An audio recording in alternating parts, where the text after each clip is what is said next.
If you are raised to orient yourself to a certain way towards a social situation, other people are raised to orient in a different way to a social situation. We just play out the roles and things get super crazy. Your nervous system is going to respond, and that's okay. Can you have it all? Sure. Can you have it all at the same time? Like, can you be at work for 16 hours a day and be a mom for 16 hours a day?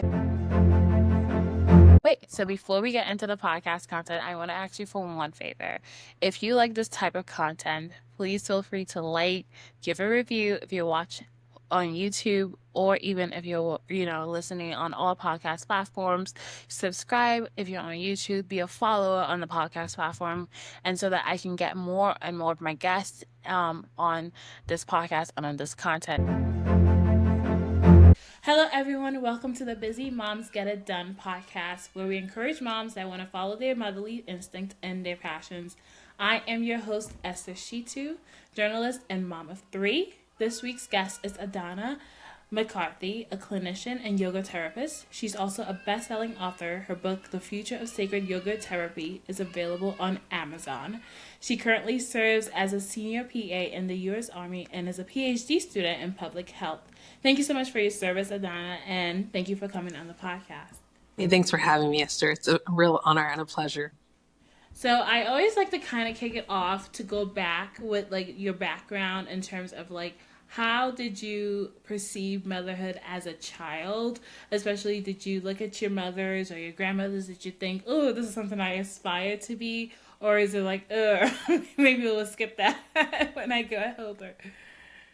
No, that's a good question. I don't think I had a whole lot of memories after I was like probably about 5 or 6 about what it would be like to be a mother. Like, I think I had baby dolls when I was that age, but after a while, like things got a little crazy in childhood. And so I just ended up needing to go ahead and focus on what was immediately in front of me. And that wasn't about motherhood. And so I just, at that point, I had lots of different mother figures because my mom raised me for some time period. My grandmother raised me for some time period. I had some aunties that were very active in raising me. And so, like, all of that contributed to who I am. What about your career? Did you think about what you might possibly go into? Was the Army something that has always interested you, or was that just spontaneous as life came along? The Army was the last thing anyone would thought I would do, including myself, honestly. No, yeah, maybe I thought I was going to be a writer or a singer or something.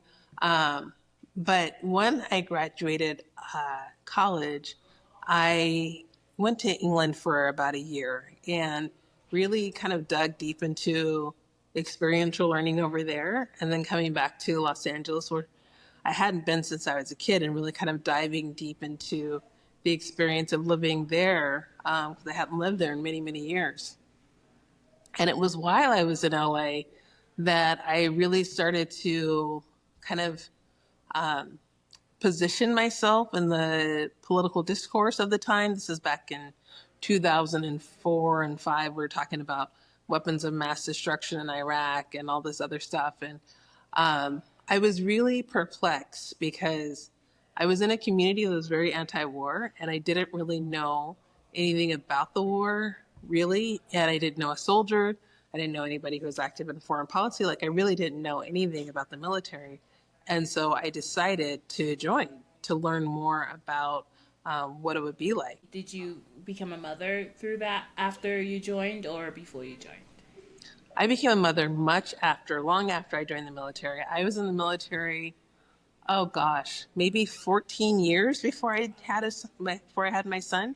Um, so the military, I mean, it's anyone with a career will tell you that there's never a good time to have a baby.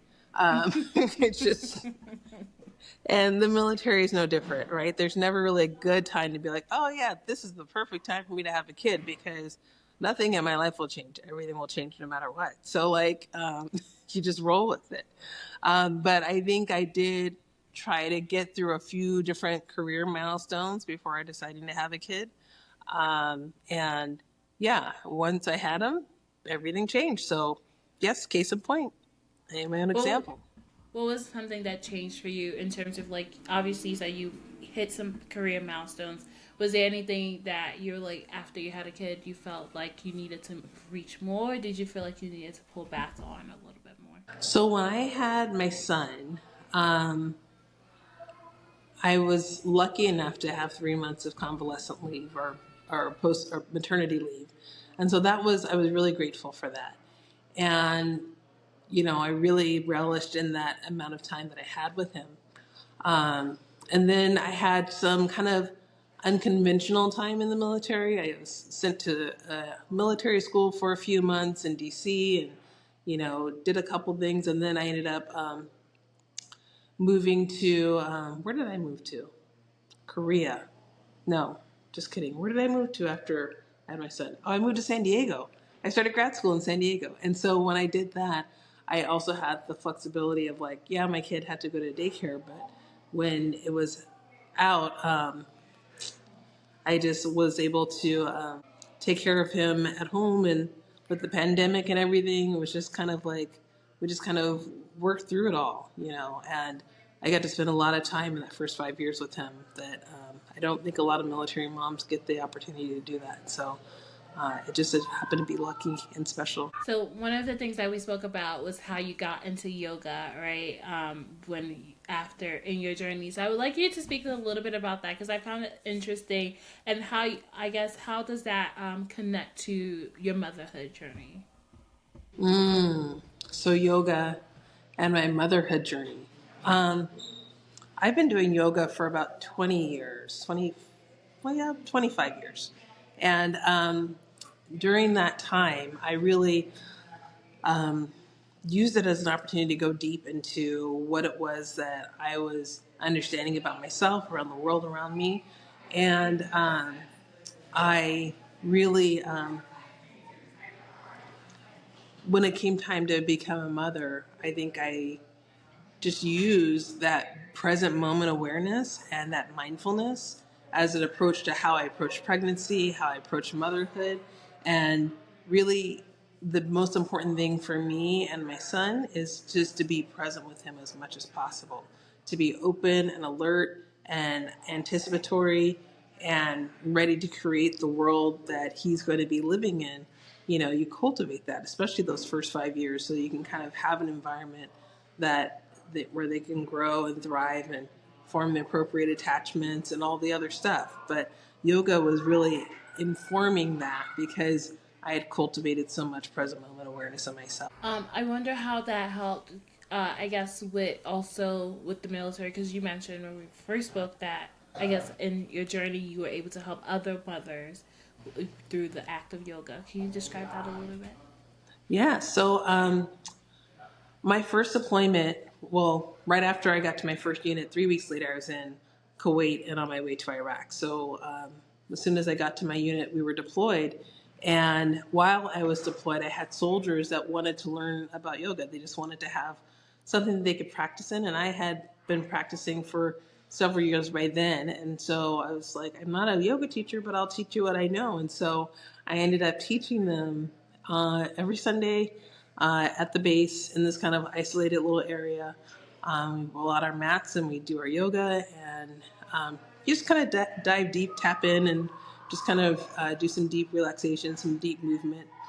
And what was interesting is partway through the deployment, we lost the first sergeant to a roadside bomb. And during that time, they actually held the memorial service in the place where we had been doing yoga for all that time before. And it was just so poignant to see like his rifle and boots and helmet all in that space where we had been kind of cultivating this idea of how to be okay when things are not okay.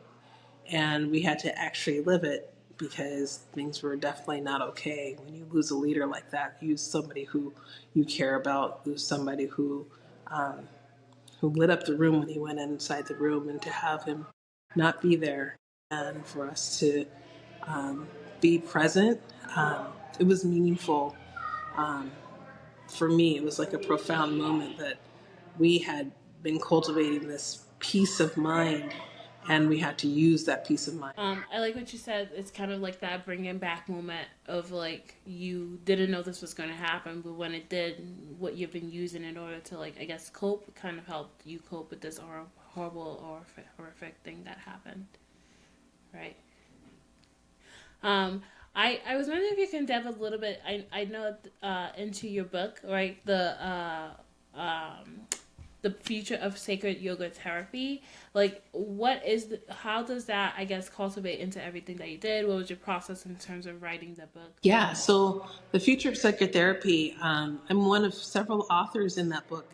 And what we've done is taken all of our different perspectives from nutrition, from AI modeling. So you'd be interested in, since you're an AI expert, so all the different ways and lenses that we could look at how yoga will take us into the future. I think that there is a lot there. And my story in it really talks about my history of like how I came to practice yoga, take it to the military, and cultivate a sense of healing and resilience for both myself and my military communities, whether it's the spouses and the moms, the military moms, the moms that are wearing the uniform, the moms that are not in the uniform, married to the uniform. Everybody needs to have some level of like how to be okay and how to be resilient, and so much of that comes from having awareness about who you are, having awareness about what your purpose is, and tapping into that regularly through breath, through body, through you know cultivation of community. Pivoting a little bit into, I guess, back to your journey with Motherhood. You mentioned obviously at that time COVID had happened, and like that was a very difficult time for all of us. How did you handle that, especially with your job and being like a new mother during that turbulent time? And I love what you mentioned right now about that sense of identity or sense of purpose, because I feel like a lot of times as moms we kind of lose that sense of purpose or sense of identity. So what was your, I guess, moment of like knowing that this is who I am? Um, Yeah, it's funny because I think it was the first 2 months of COVID. I would come on to Facebook and do Facebook Lives and take people through like mind body relaxation and just kind of things. And the funniest part about that was my son, he was probably about 2 or 3 at the time. He was about 3. And every time I get started doing my yoga, my Facebook Live, he would crawl out of the back door because I'm in the backyard. He'd crawl into the backyard and be like, I just want you to hold me. And so here I am teaching people yoga. I got this baby on me and we're just doing it all up. And so, that was a really important practice for me during that time, because I was fortunate enough that I lived in a temperate climate. I was in San Diego, so like we could walk, we could go to the beach, we could, just kind of be outside and, um, you know, embrace nature a little bit more. And so that was very helpful. Um, I think that probably the thing that was more difficult than even COVID was just kind of the summer of 2020 and all the things that went down during that time period. And I think that that's the thing that probably shook me more than even COVID. Um, there's so much things that happen. I guess when you were saying like, well, I can understand the reference of what you're referencing during that summer because there was a lot going on. It wasn't just a pandemic, but I guess how did I guess speaking back to yoga, how did that help you to cope in during that time? And also be intentional, right? Because one thing that I feel like I find difficult, and a lot of mothers find difficult, I would say, is as the world is happening, you kind of have to show up, and be present and be like cheerful. So my question is, how did you, I guess, use yoga as a coping mechanism or in terms of trying to, I guess, being an intentional parent as well as adhering to all the things that was going on in the world at the time in like summer 2020? Yeah, so that's a funny question because uh, it it invites this idea that we have a fix for things when things get super crazy. Sometimes when things get super crazy, your nervous system is going to respond, and that's okay. And so I think that for me, it was important to kind of let myself go through the waves of how I would typically respond to things that were happening. And so instead of judging myself for having those feelings, to really just let myself have space for them.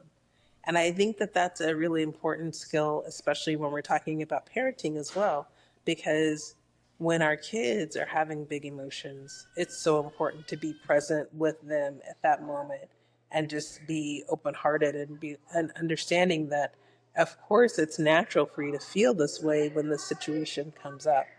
And so it's not that you're able to like avoid the feelings because you have some sense of inner peace. For me, and maybe if I were more practiced, more seasoned, maybe I would just have inner peace and be completely detached. But I kind of think not. I kind of think that it's normal to have kind of typical responses to things, to feel sad or angry or frustrated or any of these things. And so the most important thing is to allow that to flow through, right? And to have an outlet to let things out and to have an outlet for rebuilding because rebuilding takes time. And regaining equanimity takes time. Everybody has that straw that breaks the camel's back. And so if you can know that you're getting close to that straw, you can take some things off. Or if you've gotten to the point where that straw has really hurt, um, you just take the time to rebuild. So there's no easy answer, but it's just you work through it. You work with moms, right, as a yoga therapist. I What would you do. say are some of the challenges that you see them facing in their motherhood journey? I mean, none of it's new, right? Uh, moms don't take care of themselves; they take care of everyone else Yeah. first, right? So that's not new. Moms want to be healthier, but feel like they don't have time to do that. That's always a thing. I'm guilty. Moms feel like they have to know all the right things before they take the next step. So like there's so many different things that are just common. Um, you know, Moms don't feel like they're worthy of taking a break until everyone else is taken care of. And so there's that social obligation to care for everyone else, that keeps them from even caring for themselves when they do have time. Like when they have time, they don't even realize it. You said that I kind of interested in said like none of it is new. Why do you think, or just this is me just riffing it, but why do you think that that has kind of transferred generationally, where we feel like we have to take on the whole world? Is it society, or is it just the way that we've been taught? I think it's a lot of society. I think it's a lot of society. I mean, if you are raised to orient yourself to a certain way towards a social situation, and other people are raised to orient in a different way to a social situation, we just play out the roles. We just play out the roles that are laid out before us and the ones that are modeled ahead in front of us. And so those things perpetuate no matter what, unless we break the cycle. That's true.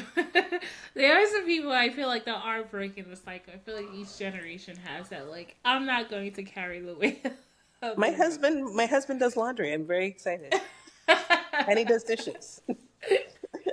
And he'll put my son to bed. And like he does a lot of co-parenting things that maybe his parents' generation didn't do. Well, his parents were born in the 30s, so yeah, in general, that generation did not contribute to the household in the same way that he is. And so, yeah, we have the opportunity to break the cycle. And you know what that's given me? By him being an active co parent, it's given me the opportunity to rest, to reset, to recalibrate, and to give myself the time that I deserve, um, that I think most people deserve an opportunity to rest, to go for a walk, to be alone. Right now, he just came over to this Boy Scout meeting so I can come over and have a quiet place and continue the interview. Like, All of those things are support. And when you're looking for a partner, having somebody who can provide that kind of support is it's as valuable as having a room of your own, like Virginia Woolf style. Yeah. No, that's important. Um, Moving on to I know we're wrapping up here, so I'm going to move on to some of the questions that I always ask. What challenges did you personally face as a mother? What challenges that I face as a mother? Um, so the amount of co-parenting support I have right now, I did not have the first 5 years of my son's life because my husband and I were geographically separated for Right. 5 years, which is from the time my son was about 3 weeks old to the time he was about five. 5 weeks. Yeah. So, for anyone raising a child under the age of 5, it's challenging. What sacrifices did you make with your motherhood or career for both to exist? What sacrifices? I, you know, I had a good conversation with my son. He's 8 now.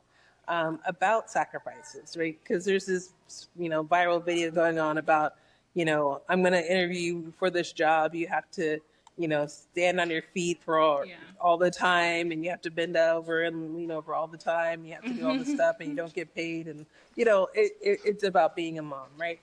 And so, in that, I showed him that video, and he's like, well, does that mean I was a pain in the butt for like all 5 years? And I was like, no, baby.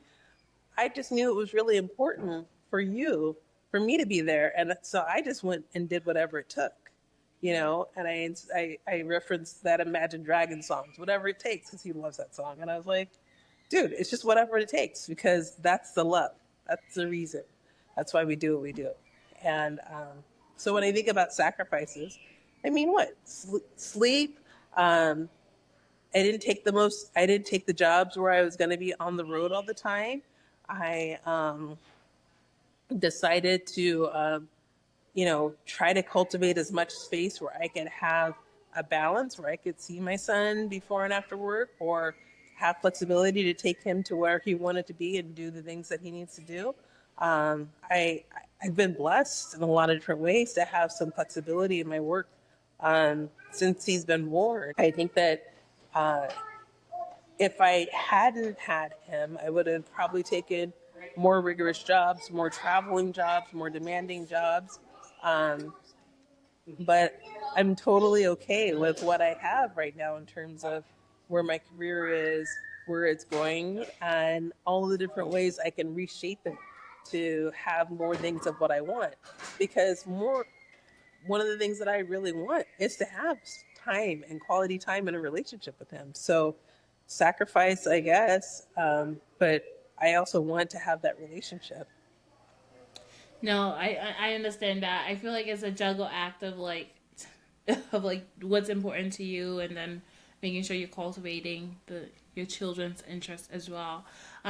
Finally, question is, obviously you're author, you're a yoga therapist, you have all this title, and also you're a mom. Do you think it is possible for, I guess, women to have it all? Can they be the mother that they want to while they're still on their career journey? Can they be the career woman that they want to while they're on their motherhood journey? What are your thoughts on that? I think autonomy is really the key, and deliberate decisions. Because can you have it all? Sure. Can you have it all at the same time? Like, can you be at work for 16 hours a day and be a mom for 16 hours a day? Like, the math doesn't math, right? But can you figure out a way to prioritize the things that are important to you? Yes. Can you stretch out the length of time where you expect certain things to happen in your life so that you can have, that intensive time with your child under 5, and then also have, a super productive time for work before, during, and after in a way that you define what productivity looks like, as opposed to someone else imposing what productivity looks like. And I think that's been my journey, is like, how do I cultivate entrepreneurship? How do I cultivate, you know offering value in ways that are not necessarily traditional, tied to my putting in certain hours to get compensated. It's more like I'm providing value to get compensated and leveraging those channels a lot more so I don't have to rely on somebody saying, you must meet this metric that I've defined for you to be successful. I mean, I can and I will, but my life is much bigger than just what I do at work. Thank you so much, Adana. How can people connect with you? Oh, yes. So releasetorise.com is my website, and they can tap into that. I also have a community on school. So if you find me on LinkedIn, you'll be able to link to my school community. I offer lots of free workshops, webinars, um, and just, opportunities for people to dive deep into how they can heal and grow as they go through their motherhood journey. Thank you so much for joining me on this podcast. I really appreciate it. I find it so insightful. And thank you to our audience and our listeners. And we will see you next time on the Busy Moms Get It Done podcast.